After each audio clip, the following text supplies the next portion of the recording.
Salut les gens, tu vas bien? La France est magique. Alors tu sais quoi en ce moment?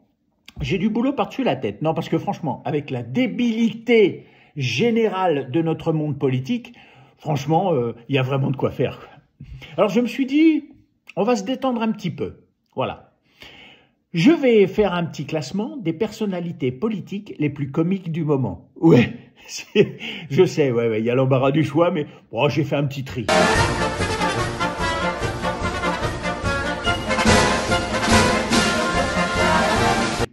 Alors, en premier, on a cette personne-là. Voilà. Elle s'appelle Sophie Taillé-Polian. Ouais. C'est une femme politique du groupe Génération de Benoît Hamon. Tu vois, un petit peu plutôt à gauche, celle-là. Là. Ouais. Alors, là, elle a fait une déclaration qui est absolument magique. Un petit peu sous acide, peut-être, parce qu'elle la trouve un petit peu énervée quand même. Hein. Écoute bien. Alors oui, il faut taxer pour financer la nationalisation, la réindustrialisation de notre pays. Voilà ce qu'il faut faire. Et pour cela, il faut aller chercher l'argent là où il se trouve. Il y a un autre endroit où il se trouve, mes chers collègues, c'est dans l'épargne des Français. Oh, Madame Taillé-Polian, est-ce bien raisonnable? Pour quelqu'un de gauche, demander à ce qu'on tape dans l'épargne des Français. Non, franchement. Vous voulez vraiment tailler là-dedans? Taillé-Polian, tailler... Ah, tiens, une petite corrélation, c'est peut-être pour ça aussi. Ça vous rappelle la maison. Enfin, au niveau épargne, vous, apparemment, vous n'avez pas été épargné. Hein. Alors bon, en second, nous avons l'inénarrable, l'irremplaçable. Manu. Alors Manu, lui, il demande notre aide. Oui, parce qu'il est en difficulté, Manu, oui. Donc, il fait un appel à la résistance. La résistance des Français. Oui, il est en difficulté. Et puis, les réseaux sociaux, ça lui plaît pas. Non, il veut tailler là-dedans parce que... Non, il y a des choses qui lui plaisent pas. Alors, tiens, il a fait un petit discours là-dessus. Tiens, écoute bien quelques petits passages. Écoute bien. Quand on a les moins de 40 ans qui s'informent très majoritairement sur les réseaux sociaux et de plus en plus, ces gens n'ont pas sélectionné l'information comme des médias, ils n'ont pas vérifié comme des journalistes, mais surtout, ils n'ont aucune responsabilité quant à cette information qu'ils me donnent, et ils ne sont pas faits pour partager de l'information. Non, mais tu as raison là-dessus, Manu. Hein. Les gens sur les réseaux sociaux ne sont pas formés à partager l'information. Mais c'est marrant parce qu'il y a quelques mois de ça, tu avais fait une petite vidéo pour les réseaux sociaux, justement, toi-même. Tu te rappelles pas? Bon, ça, c'était de la haute information. Hein. Regarde bien.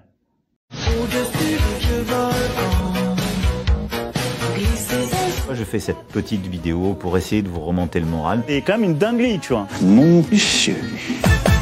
Prends ensuite tous les cheveux qui restent sur le côté droit. La techno a une culture à part entière. On est attaché à la bagnole. On aime la bagnole. Et moi, je l'adore. Et tu voudrais qu'elle soit en haine ce soir. N'hésite pas à t'abonner pour plus de vidéos. Bisous, mes petits loups. Bien joué. C'est assez bien fait, ça m'a plutôt fait rire. Mais plus sérieusement, avec l'intelligence artificielle, on peut faire de très grandes choses. Changer la santé, l'énergie, la vie dans notre société. Et donc la France et l'Europe doivent être au cœur de cette révolution pour saisir toutes leurs chances et pour pousser aussi les principes qui sont les nôtres, ceux en quoi nous croyons. C'est le but de ce sommet pour l'action sur l'intelligence artificielle. C'est dès demain à Paris. Alors je compte sur vous. Ok, là c'est bien moi. Ah, pardon, t'as pas fini ton discours. Excuse-moi. On doit reprendre le contrôle de notre vie démocratique et informationnelle en régulant. En régulant les réseaux sociaux, bien sûr. Comme ça, on va donner une information qui viendrait plutôt des hauts sommets de l'État. Ouais, c'est mieux. Ça me rappelle un certain pays, ça, mais bon. Enfin, donc Manu, il a appelé à ce qu'on l'aide. Il y a donc 11 personnes qui ont réagi, hein, une équipe de foot. Oui, parce qu'il est à 11% d'opinion favorable.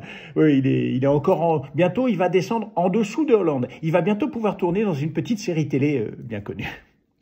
Allez, Manu, courage. Il y a une chose quand même où je te rejoins, Manu. Une chose. Oui, t'as sorti une phrase très très juste. Quand des dirigeants vous parlent de vérité, ayez peur.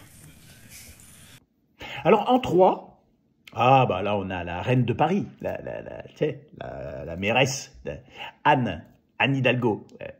Alors, Anne Hidalgo, elle avait un petit problème, oui, parce que tu sais qu'elle a eu des soucis avec la justice. Hein, Alors, il y avait 73 700 €, je lis, hein, d'achat de vêtements dus aux frais de représentation. C'était beaucoup. Non, franchement. Alors, ce qui est marrant, c'est que entre juin 2020 et juin 2024, elle avait acheté, par exemple, pour 2800 € une robe Dior. Ouais. 3067 un manteau Burberry. Ouais, 3067 €. Pas mal quand même. Ah, puis il y avait le record aussi, c'était une robe à 3254 €, une robe Dior. Ouais. Par contre, quand elle se barre au Tchad pour aller faire une visite diplomatique, bah l'autre, elle arrive en jogging. Non mais c'est sérieux, regarde. Nous sommes à l'aéroport international Hassan Diamouz de N'Djamena. Anne Hidalgo, maire de la ville de Paris, a foulé ce soir le sol tchadien. Sans surprise, elle a été accueillie par son homologue tchadien, Sénoussou Hassan Abdoulaye, maire de la ville de N'Djamena. C'est une visite qui intervient dans le cadre d'une coopération des pactes d'amitié entre N'Djamena et Paris.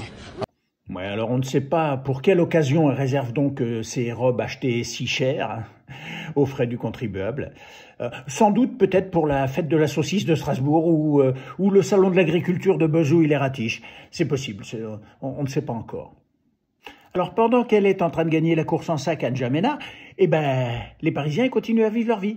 Et ça n'a pas l'air facile là-bas. Hein. Ouais, parce que je sais pas si tu as vu la dernière vidéo de Ragnar le Breton là, qui voulait se garer dans le 20e arrondissement, non? Regarde bien. Ouais, il vaut mieux avoir une patinette là. Je suis à Paris, donc je suis parti travailler. Donc je dois travailler à peu près jusqu'à 17h. Donc je voulais garer la bagnole. Et regardez combien ça fait pour rester 5 heures sur une place dans le 20e arrondissement à Paris. Hein. Voilà. Elle est belle la France. Non, elle est belle la France. Non, t'es négatif, Ragnar, t'es négatif. Alors, en numéro 4 des comiques préférés des Français du mois, on a le ministre de l'Éducation nationale, le nouveau, oui. Il s'appelle Édouard Geffray. Alors lui, il a été pris la main dans le pot de confiture, hein, non, parce que lors d'une interview sur une chaîne de télé nationale, le journaliste lui a demandé où il plaçait ses enfants à l'école.